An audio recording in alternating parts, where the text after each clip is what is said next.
We are the good doctors of Abbey Research. I'm Dr. Kristen. And I'm Dr. Erin.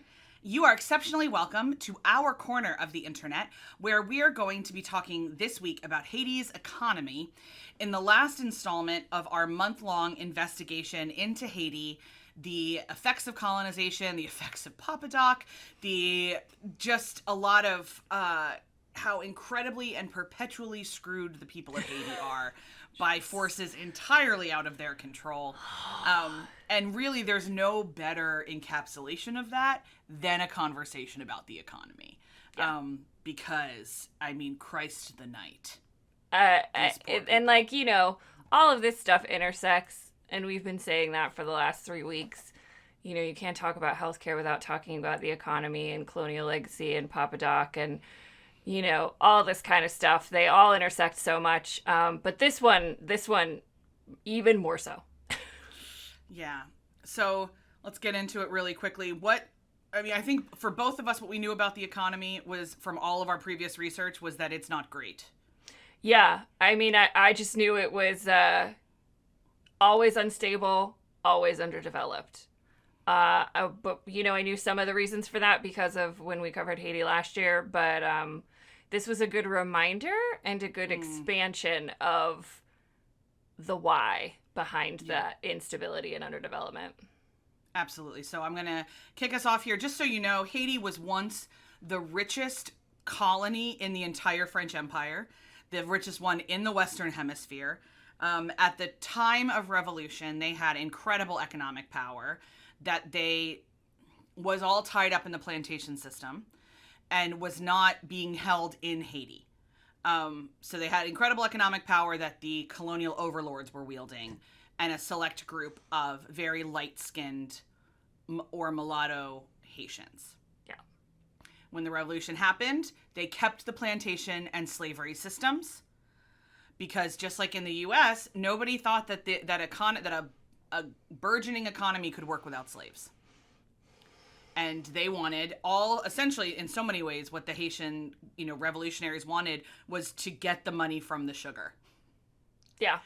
And to have it stop going to France. And unfortunately, that has never actually happened. And we'll get into it as to why that's true. So really quickly, current state affairs, so you understand where we are right now in the year of our Lord 2022. Once again, not great.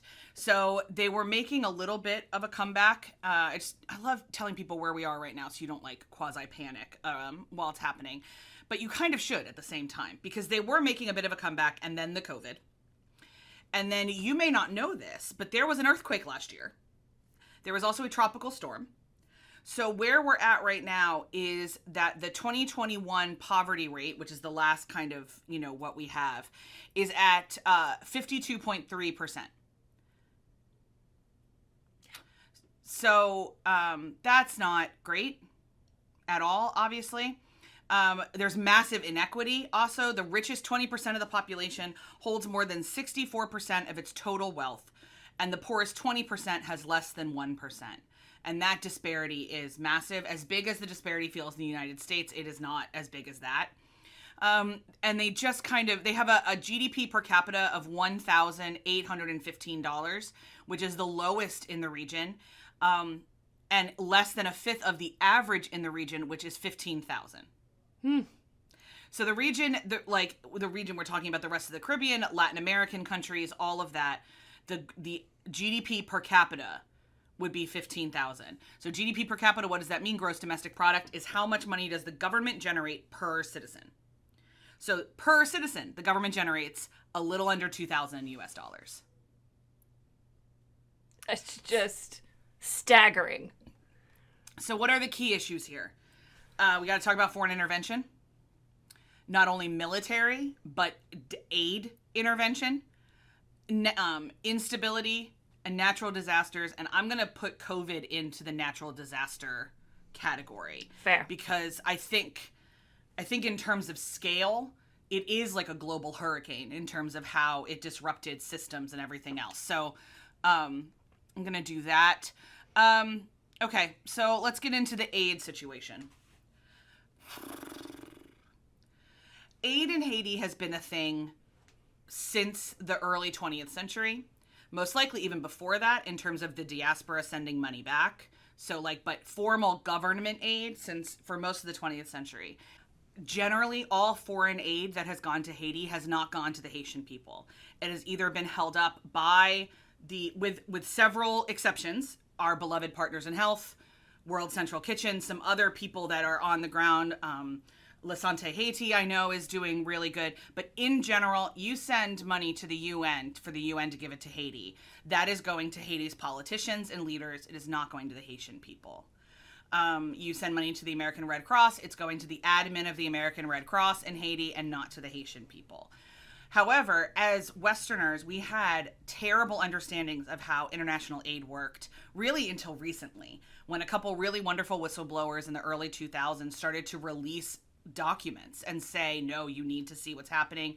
We started getting websites like Charity Navigator that did all of that work back for you to know if you were giving money in the right direction. But Americans have given hundreds of millions of dollars over the years, both through government aid programs and personal donations. And very little of it has gone to the Haitian people. Very little. What that has also done, though, is that level of foreign aid completely inappropriately distributed kills an economy. Because why would the government want to do any sort of infrastructure or business or anything if they just, by existing and torturing their people, get more money from other countries? Why would they want to do that? But it's a double-edged sword because a lot of people are like, right, but the people are starving, so while they build an infrastructure, we should be feeding people. Exactly, but we can no longer trust the Haitian government to distribute those funds. So we've got to figure out other ways to directly get with the Haitian people, which is finding Haitian-based nonprofits that are run by Indigenous Haitians and asking what they need from us. So that's my foreign aid soapbox on that. I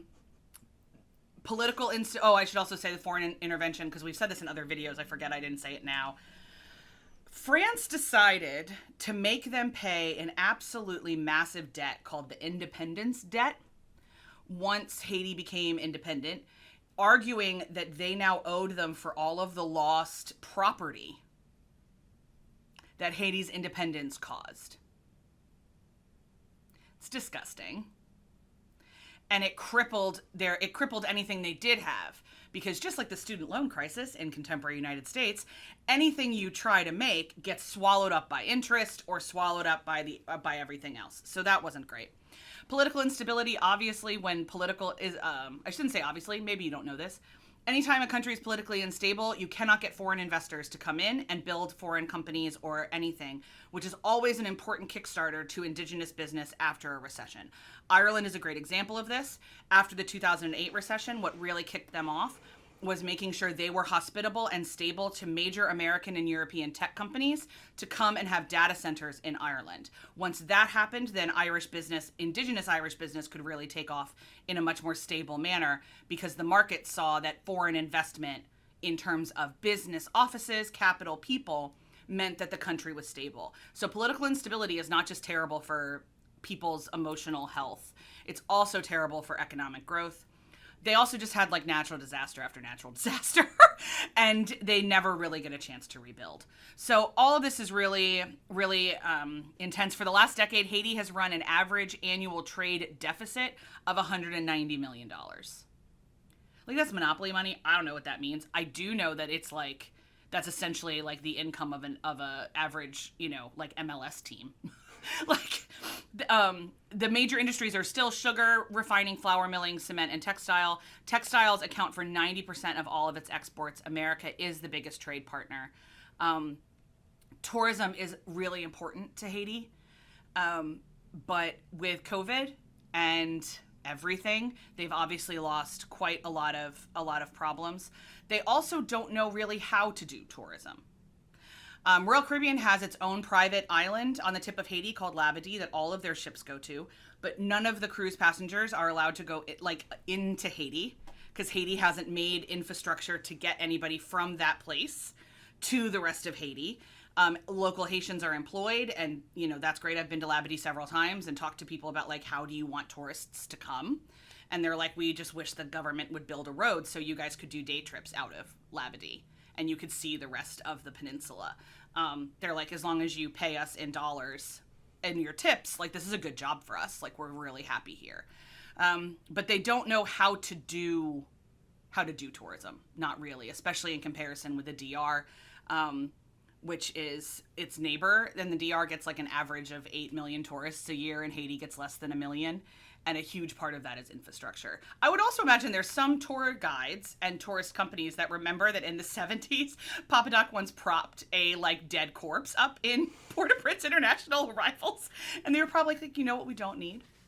We don't need folks to see corpses. Even though that's not true anymore, memories are long and Google is difficult for some folks. So that's the kind of basis there, and what's going on. Aaron, I know you want to go more into foreign intervention and debt, and explain it a little bit more. I hope I gave you a good overview and a setup to kind of explain what was going on.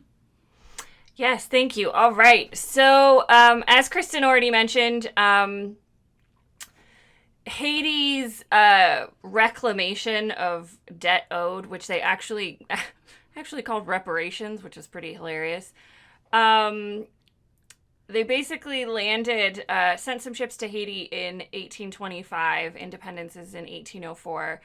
And landed some ships and said, you owe us this amount of money, which is the equivalent now of $22 billion. And if you don't, we will start a war and kill you all. So, usually when governments do that, you have to kind of follow through with the extortion, even though you don't want to, because it's like, well, I could try and pay back this debt or I could die. So let's try and pay back the debt.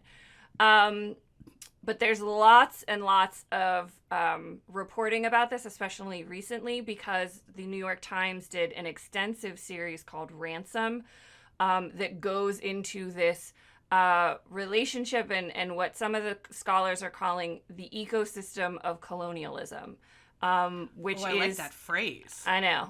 That's why I wrote it down. And that's how they used to talk about the relationship between France and Haiti, especially economically after independence. So over the next 120 years, from 1825, as much of 80% of Haiti's revenues went to paying off this debt. That's insane. 80%. 80% of their revenues went to paying off this debt. Like, how do you build an economy? You don't. How do you build a country? You don't. You don't. This is also at the time when, generally countries that were still enslaving folks or still believed that black folks shouldn't have any power or leadership or control weren't supporting Haiti. So it's important to remember that, yes, Haiti was the first black republic. A wonderful story of the enslaved throwing off their shackles and taking control. As Dr. Kristen said, they kept the plantation system, which wasn't great. But they were also ostracized internationally because no one wanted to touch them with literally a 10-foot pole. So that had a huge impact on their economy as well. It's hard to build infrastructure. It's hard to build economy without any sort of foreign relationships. So the United States didn't formally recognize Haiti until 1862. So almost 60... In the middle of the Civil War is when we did it. Lincoln. Random. Okay, Lincoln. Because he was championing emancipation. Of course he was. Yes, that makes sense. As soon as that came out of my mouth, I was like, that makes sense. I hadn't read that date before. Okay. Yeah, so almost 60 years after independence is the first time the United States was like, you're a real place. And since that moment, U.S. interest in Haiti was almost always strategic and almost always concerned with the economic potential of all those sugar plantations and then coffee plantations into the 1800s. So under the auspices that we were worried about German intervention in the Caribbean in World War II, Wilson ordered the illegal enforced occupation of Haiti in 1915. But one of the things that came out of the New York Times ransom story was that U.S. banks were very interested in the economic opportunities they could have in Haiti. And specifically, the bank that is now Citigroup pushed the State Department very, very hard for intervention and occupation. So the argument that a lot of the researchers for the New York Times were making was like, our interest in Haiti has almost always been economic. And those forces have driven a lot of the political intervention, especially from the United States perspective, which then exacerbates political instability. We know that Francois Papadoc Duvalier was a child during the United States occupation, and that heavily influenced his understanding of foreign engagement and foreign relations and his relationship with the United States and his thoughts and feelings about violence. The political instability, the indigenous political instability of Papadoc Duvalier, is directly linked to these economic concerns and this foreign intervention. And so, it's just bad. It's just bad. It was bad before the U.S. intervention. Haitian presidents famously do not stay in power. Papadoc was the first they have a bit of a revolving door in that presidential palace, yeah. I think it was Papua New Guinea that had the coup culture. Yeah, it was. That was our first introduction to that phrase. Yeah. Yeah, it's the coup culture of Papua New Guinea. They certainly have a coup culture in Haiti as well, which we've talked a lot about this month. Yeah. So that was a really, really big part of this foreign intervention and this connection with this debt that was owed. And then subsequent debts owed to the United States for us helping them out with their political instability, which we are in large part a cause of. So foreign intervention and debt is a really, really big deal, especially even when you get to the first democratically elected president in Haiti's history in 1991, Jean-Baptiste Aristide, who was ousted 4 months into power. In part, it was a military coup, kind of funded by and helped organized by both the French and the United States governments. Because why, kids? Why? Because Aristide was asking for reparations from France. And that upset France, and France is our ally, and we didn't want any talk of that. So we ousted the only democratically elected president in Haiti up to that point. So if you don't think the economy is an important part of any discussion about Haiti, you're wrong. Anywhere. So this is why we really wanted to spend a full week, looking at it and really deep dive into it. Because I know we talked about the French reparations and all of that a year ago, but it's worth digging into even more. And then finally, this is going to sound redundant, but it's important to really break down like the actual cost of it. The natural disasters. Just unfathomable. Like Haiti, so in case you didn't know this, Haiti is located on a geological fault line in a region that is prone to severe storms. Right? They suffer more natural disasters than most Caribbean nations. And we talked about this, I know, a year ago, and it's because of the mass deforestation from the industrialization, the plantain system, and colonization. It means that they don't have any, trees or ground cover that would slow or absorb or stop the rain that comes with big storms in the Caribbean. And so then they get mudslides, flooding, etc.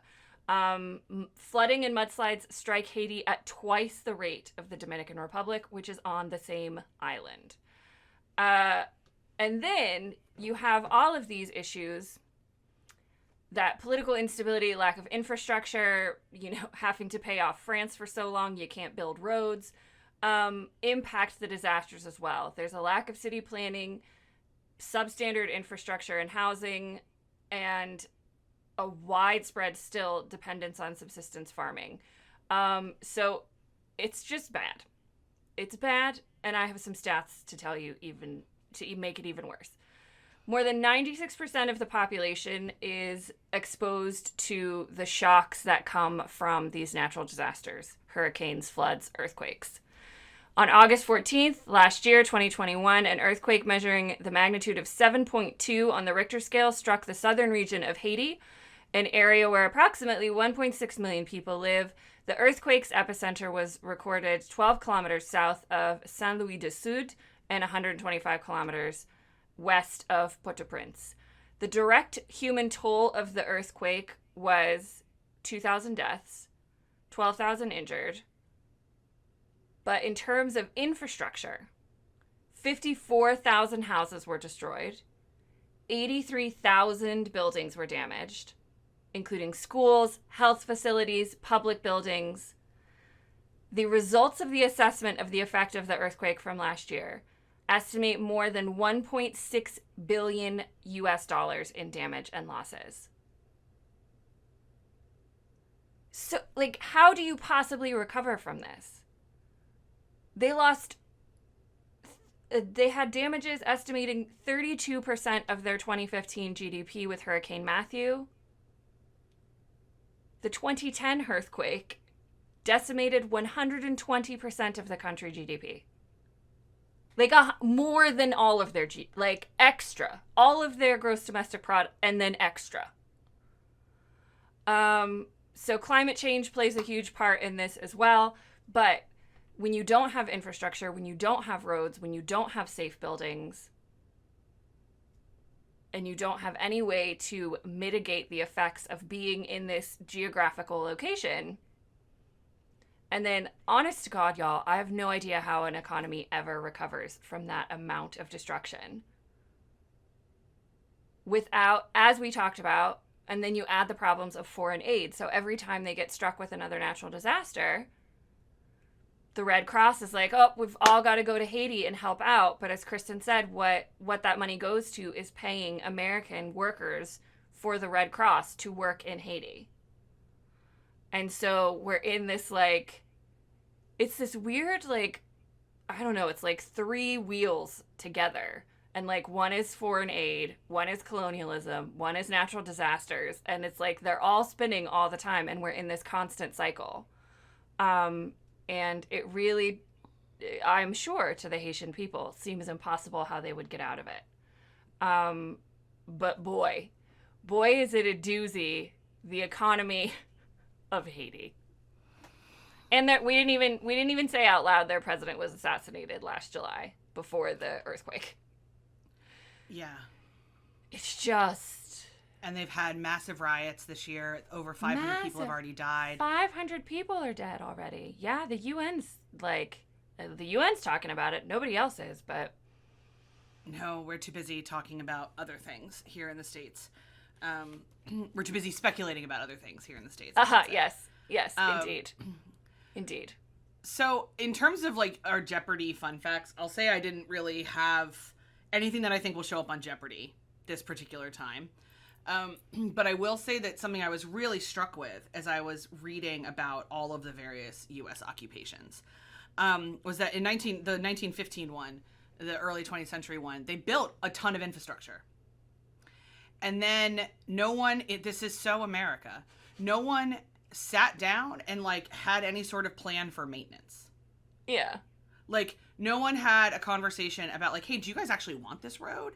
Do you want tell me how this will help you? They just went in and designed Haiti for the Haitian people and then didn't leave any means through which they could maintain that infrastructure. Yeah, I'm sure they didn't train Haitians in how to job skill them up and how to maintain the roads and infrastructure. I'm sure we were just you're welcome for the buildings and the houses. See you later. Or did we even double check that the cement that we used was local Haitian and could withstand the rains? We didn't do any of that. No. So, it's just this is another one of those days in which I'm truly explain to me when America was great. Point to me in history when we were doing a great job. Yeah, find me the line on the chronology because I can't see it. We've always been just like every other country, really good at a couple things, bumbling with a bunch of others, outright damaging on some others. Yeah. Yeah. That's just how countries work. So do you have a question you think will show up on Jeopardy? Not so much, but I have a couple things that I want to mention. Okay. As you were talking, just one of the things that came to my head when I was listening to some of the New York Times reporters, and I watched this fantastic, again linked in the Google Doc in the show notes, half an hour discussion on Democracy Now! Between two a Haitian American academic and another Black academic who are experts in this field talking about the New York Times story. And it was, it's important reporting, really, really necessary. They both rightfully called out the New York Times for not acknowledging necessarily the role of the media in perceptions about Haiti, especially from the time of the U.S. occupation.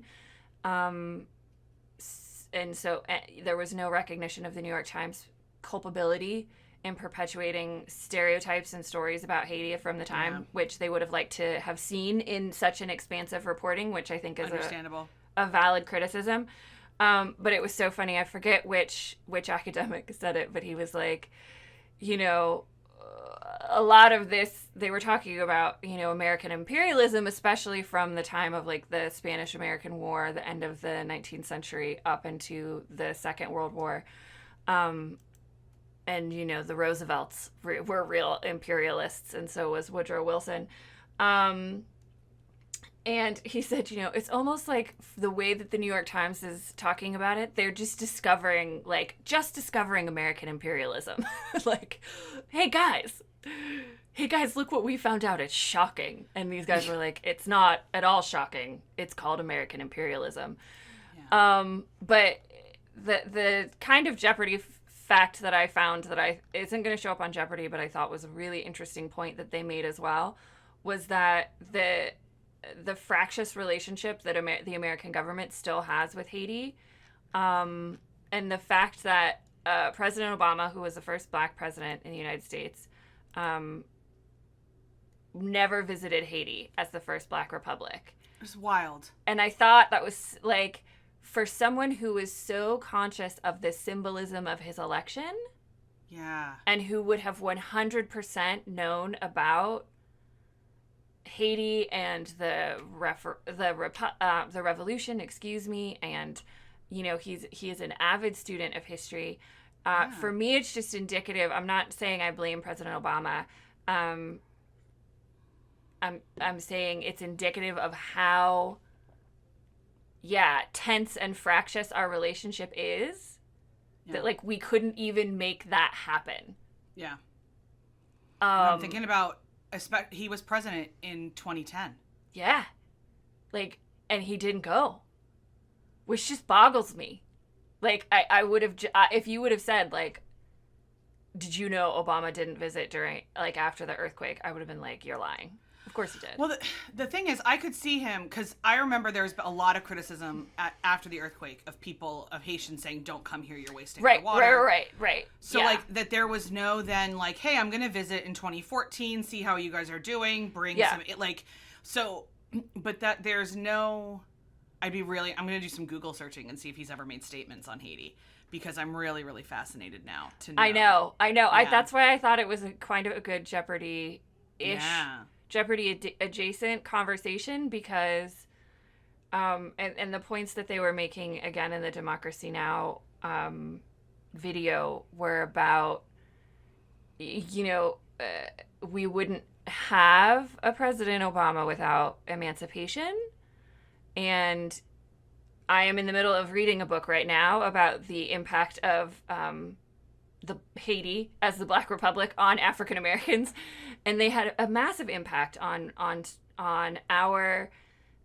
Black Americans and African Americans' understanding of emancipation and fighting for it, and using the stories coming from Haiti, especially in that period from 1804 to the Civil War.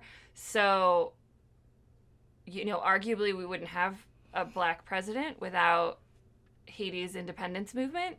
That's quite a stretch of an argument to make, but I think we can say, it certainly contributed to it. So, fascinating thing for us to close our Haiti coverage on for now, because I know you and I are both going to sign off of this recording and go furiously Google to find out what we can. Yeah, exactly. Yeah. From Barry about this. 100%. Okay, buddy. What's your thoughts on Haiti?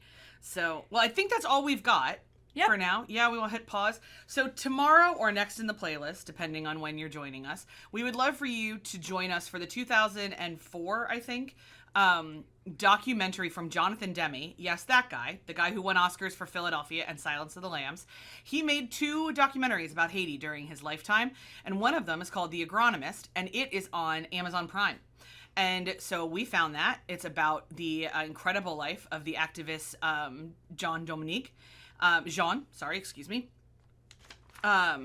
and just, it's a story. Yeah. Y'all. It's a story. You don't want to miss our coverage of it. In the meantime, as always, as we always say with Haiti, if you're looking for a way to share your financial resources with the people of Haiti, we always recommend Partners in Health, which has a Haitian-staffed hospital and training hospital directly in Haiti, and has incredible financial transparency to raise up indigenous leaders in Haiti. So that's always our recommendation. If you're watching this, you're angry and you don't know what to do, Partners in Health could use some cash. And our other tip, as always, is to set up a Google alert for Haiti and educate yourself. If you're angry, it probably means you care. And so as you read more about it, there'll be more ways to help and figure out how things are. Find your local Haitian cultural association in your area. See if there's ways that you can get involved and learn about the Haitian culture in diaspora wherever you are. Besides that, we'll see you tomorrow. Bye.